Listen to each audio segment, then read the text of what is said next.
Again, Donald Trump backed down. It should come as no surprise to faithful viewers of this program that the most cowardly president in American history backed down again. The stupidest president in American history backed down again. The only convicted felon to serve as president of the United States backed down again.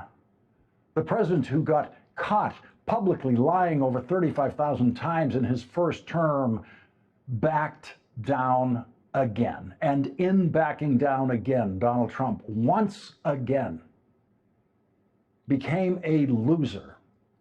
In this case, a loser in a contest that he started, a contest that didn't have to happen were it not for the rank ignorance of Donald Trump. Donald Trump has already lost his trade war, and he is relentlessly stupid enough to continue to draw lines in the sand of his trade war that get blown away by his own foul, intemperate breath. And in Donald Trump's war against the greatest university in the world, Donald Trump is going to lose. The history of Donald Trump's war against Harvard will not be written during Donald Trump's presidency. And in Harvard's history, Donald Trump's war is a speck. Donald Trump's last year in the presidency will be Harvard's 393rd year.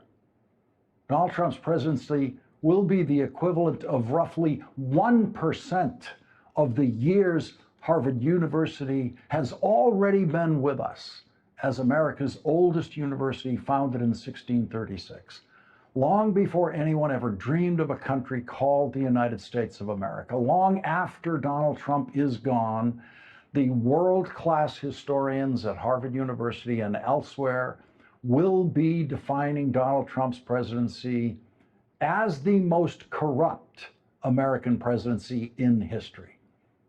The Trump presidency will be recorded in history as a failure because nothing Donald Trump does in the presidency will live after him. The policies are all reversible and will be reversed, and many of them will be reversed in the courts during the Trump presidency. And then there are the Trump policies that are reversed by Donald Trump himself. Flip-flop used to be the worst thing a politician could be associated with in a headline other than a sex scandal or bribery. Then came Donald Trump, who flip-flops more than any politician in American history. No American politician has ever reversed himself more frequently than Donald Trump, or more quickly than Donald Trump, or more fully, predictably than Donald Trump. The weak-willed Donald Trump, the foolish Donald Trump. And Donald Trump's predictable reversing of himself has now created a new phrase with the acronym TACO, as in Trump always chickens out. And that's what the usually conservative British newspaper, the Financial Times, now says about Donald Trump. Trump always chickens out.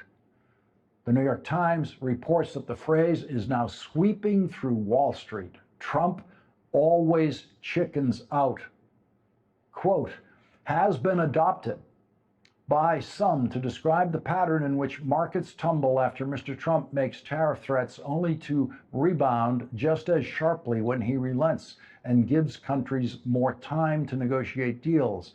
The market dropped on Friday when Mr. Trump threatened to ratchet up tariffs to 50% on goods from the European Union, a move that could have done severe economic damage to Europe and the United States.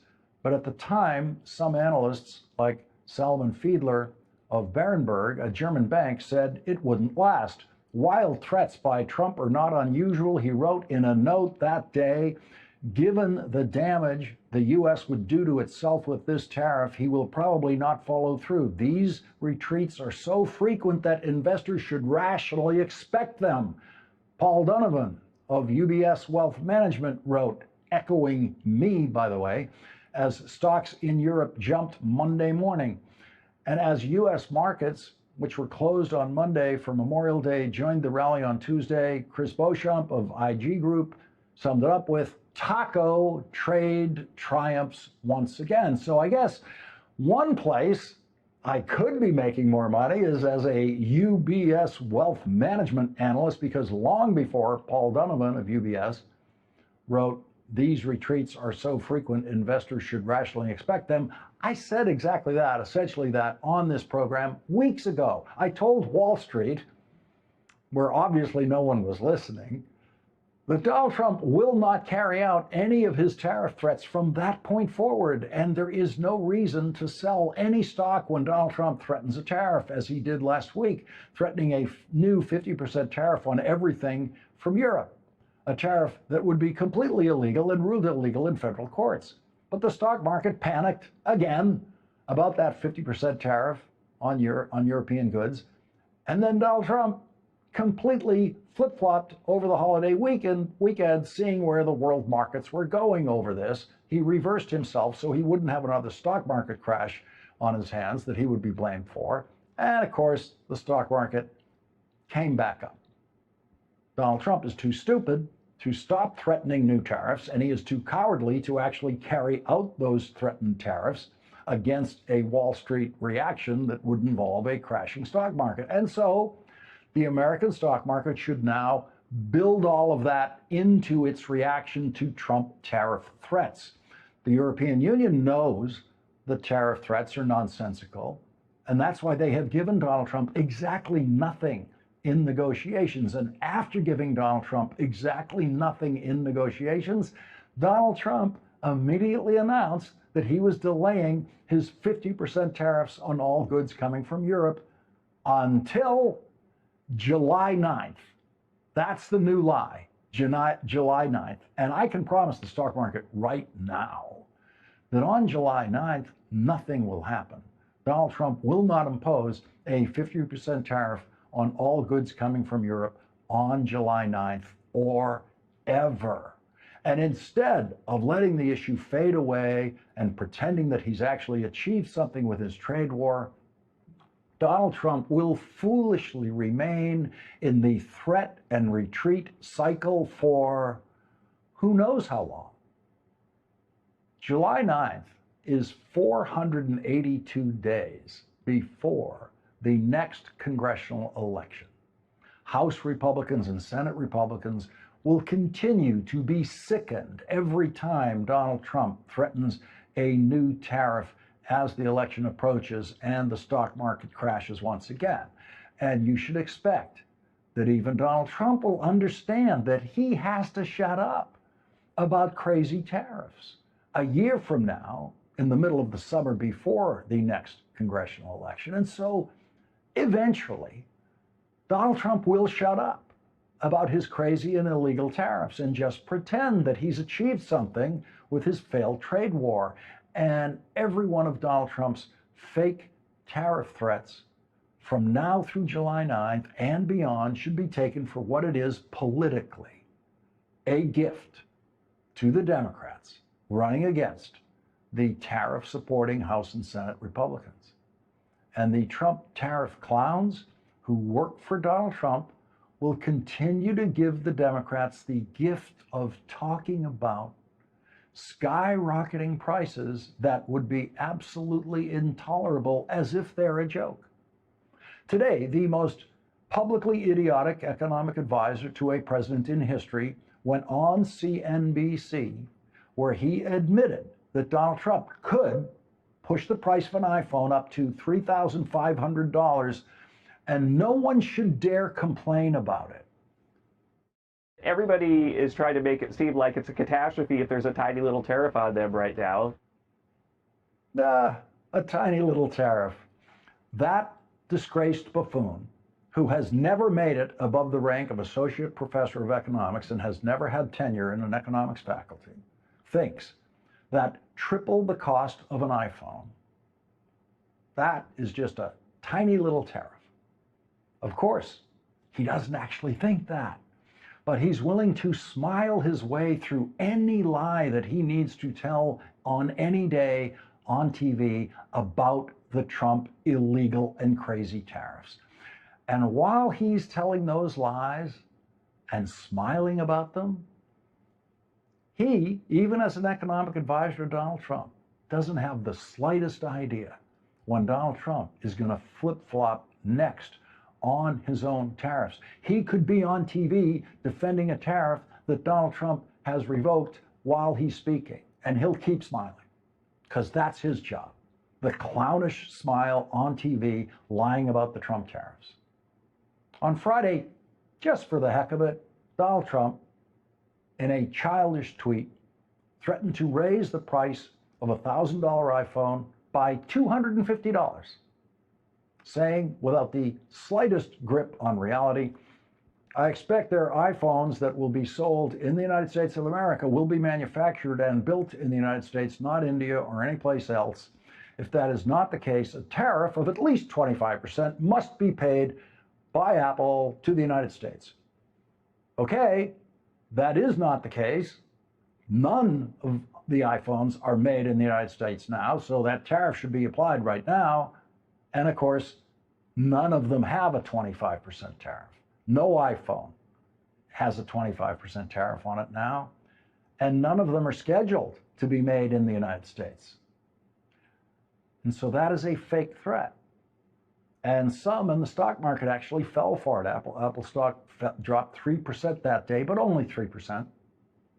So that tells you that almost everyone on Wall Street knew that that is a childish, lying threat by Donald Trump. We're now 3 months away from the traditional September introduction of the new iPhones, which is also the traditional beginning of the Christmas shopping season in America. And even a politician as stupid as Donald Trump is not going to raise the price of iPhones 25% going into the Christmas shopping season. $250 price increase on iPhones by Donald Trump himself is not going to happen. Donald Trump is going to continue issuing those kinds of threats because he's trying to pretend that he hasn't already lost his trade war. The casualties in Donald Trump's trade war so far are all in the United States.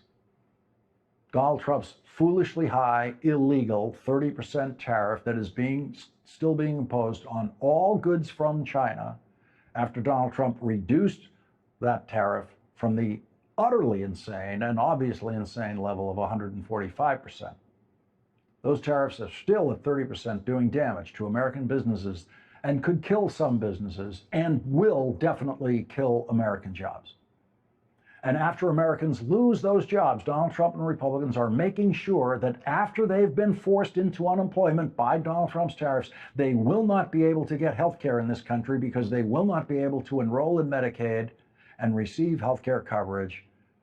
That is the two-pronged attack on American workers currently underway in this country, the already job-killing Trump tariffs and the health care stealing Trump Republican budget bill that passed the House of Representatives and might or might not pass the Republican Senate.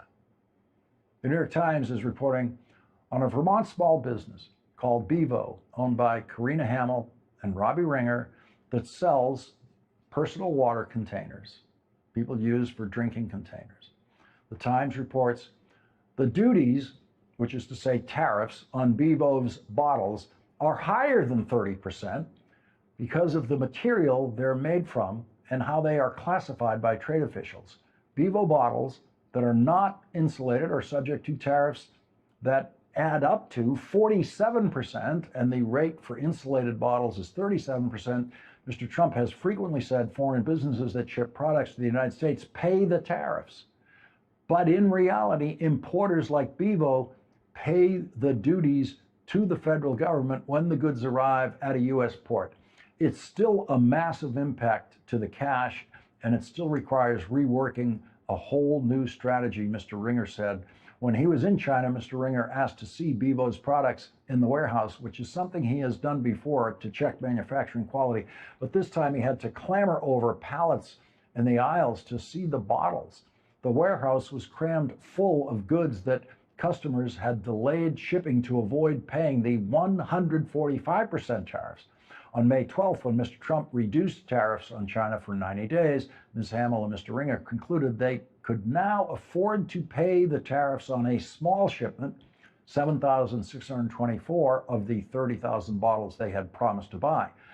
They will pay $24,436 in duties on the shipment, compared with an estimated $3,645 at the rates that existed before Mr. Trump took office. So that's who pays the tariffs. Karina Hamill and Robbie Ringer in Vermont paying $24,436 in Trump tariffs to the Treasury of the United States, just like taxes, just like a sales tax. That is what Donald Trump's smiling economist calls a tiny little tariff. That's a tiny little tariff that could kill businesses, small and large, all over the United States. Donald Trump is a loser who is going to continue to lose, and he is going to continue to hurt Americans while he's losing.